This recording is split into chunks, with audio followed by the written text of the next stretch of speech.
diver diving into a cave to retrieve diving equipment suddenly found an extra guideline next to him. Out of curiosity, he pulled the rope, and a bloated diver suddenly floated toward him, startling him. However, when he leaned in for a closer look, he found another bag next to it. Opening it, he discovered another diver with only a skeleton left inside. This terrifying scene is the fatal diving accident at Boesmansgat in South Africa that we are going to talk about today. Boesmansgat is located on the edge of the Kalahari Desert in the northern Cape province of South Africa.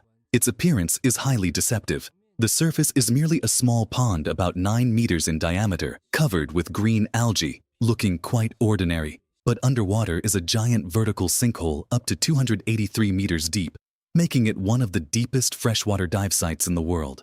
The cave entrance is narrow, allowing only one person to pass, after which the space suddenly opens up like an inverted bell. The cave is completely pitch black, and the water temperature is constantly low.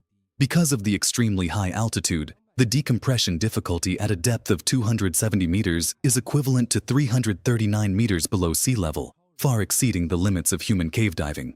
Coupled with the extremely low visibility at the bottom and immense water pressure, it has become a daunting challenge for countless diving enthusiasts. On December 17, 1994, 20-year-old South African diver Deon Dreyer dove here, suddenly lost consciousness while ascending to 50 meters, and sank to the bottom of the cave.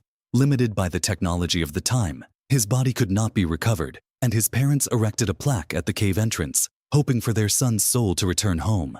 It wasn't until the appearance of Dave that hope was brought back to this family. Dave Shaw was born in Australia in 1954 and had worked for Cathay Pacific Airways in Hong Kong since 1989. At the age of 45, Dave was introduced to scuba diving in the Philippines and became deeply obsessed with it. By 2004, he had accumulated over 300 dives and, with his extraordinary abilities, quickly made a name for himself in the deep diving community, setting multiple world records. On October 28, 2004, he and his good friend and deep diving partner Don Shirley challenged Boesmansgat. While breaking 4 world records at a depth of 270 meters, he unexpectedly found the half-buried body of the perished diver Deon Dreyer in the silt. Being a father himself, Dave felt a deep empathy. He reached out to Deon's parents and promised to bring their son home. To fulfill his promise, Dave devoted all his energy to preparing for the recovery operation. He well understood the dangers of Boesmansgat and assembled a professional team, including Verna van Schaik, who had just set a women's deep diving record, with his good friend Don Shirley acting as the core support diver.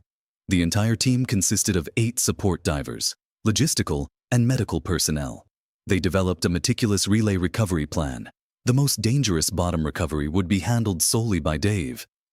Don Shirley would meet him at 220 meters, take the body bag, and ascend to 150 meters, passing it to subsequent teammates for a relay ascent, strictly following decompression procedures throughout to avoid fatal decompression sickness. Before the operation began, Dave gathered all team members for a meeting, explicitly reminding them that their own lives were the most important. If I don't show up on time, don't rescue me. It's better to have 1 dead than 2. To this end, his wife specially sewed a dedicated body bag, and Dave repeatedly practiced the bagging operation, striving to complete the task within a short time at the bottom of the cave.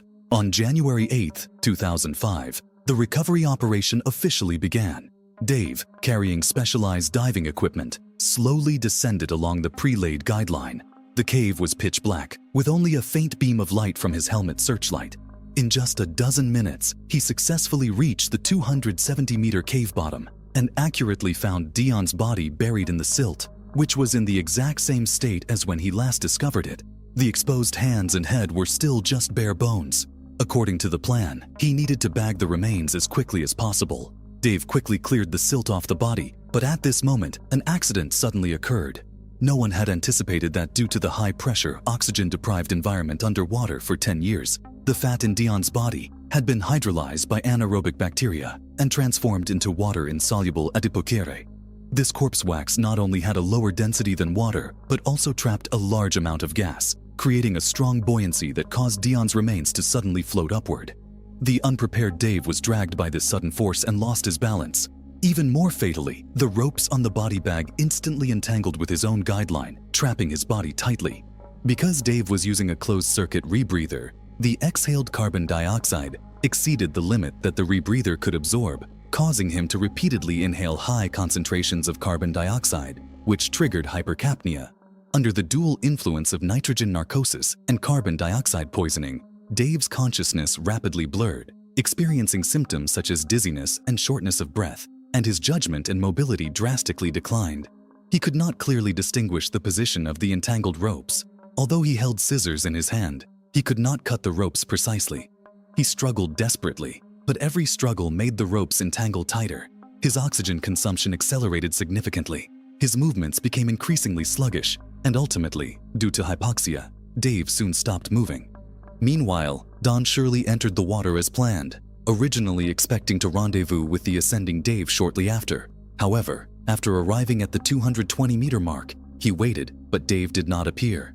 The agreed time had long passed, and as Don Shirley looked at the dark abyss below, the unease in his heart grew stronger. He remembered Dave's instruction before entering the water: "Don't rescue me." Reason told him he should immediately decompress and ascend to save his own life, as violating decompression procedures would only put himself in danger.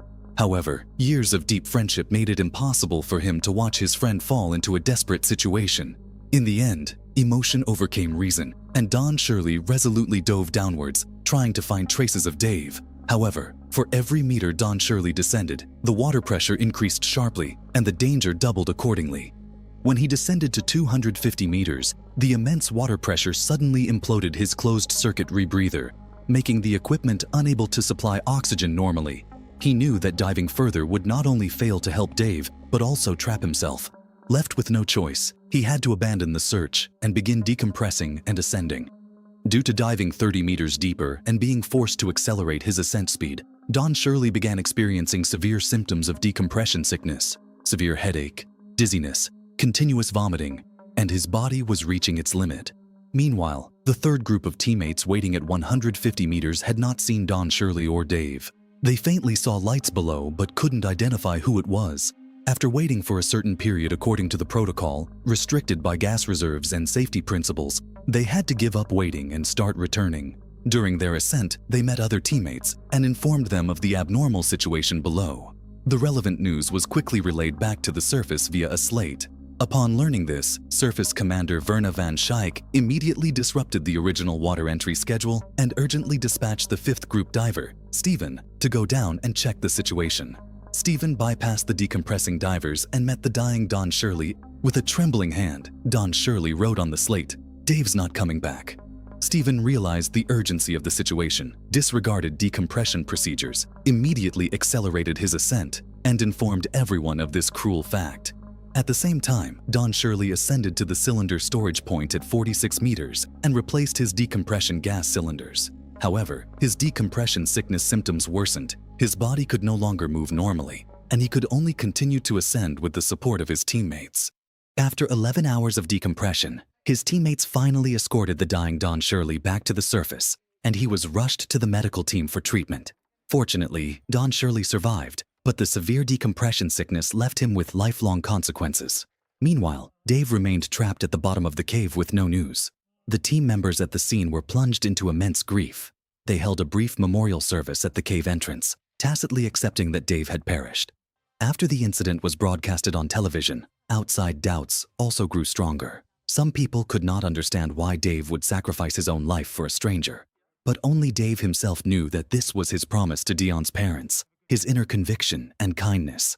However, the story was far from over. 3 days after the incident, a diver responsible for retrieving diving equipment plunged into Boesmansgat again. When he descended to 50 meters underwater, he unexpectedly found another guideline. Out of curiosity, he pulled the rope, and 2 tightly entangled bodies suddenly floated toward him. It turned out to be exactly Dave and Dion.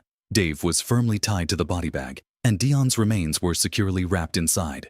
The final video in the helmet camera completely restored the whole truth of the accident. There were no intense scenes, only Dave's gradually slowing movements, the flickering searchlight, and the moment he finally fell into dead silence.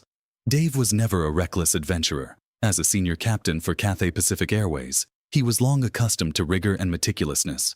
In this recovery operation, driven by empathy and a promise to a strange family, he fulfilled his oath with his life. In the end, Dave still kept his promise, just in a different way.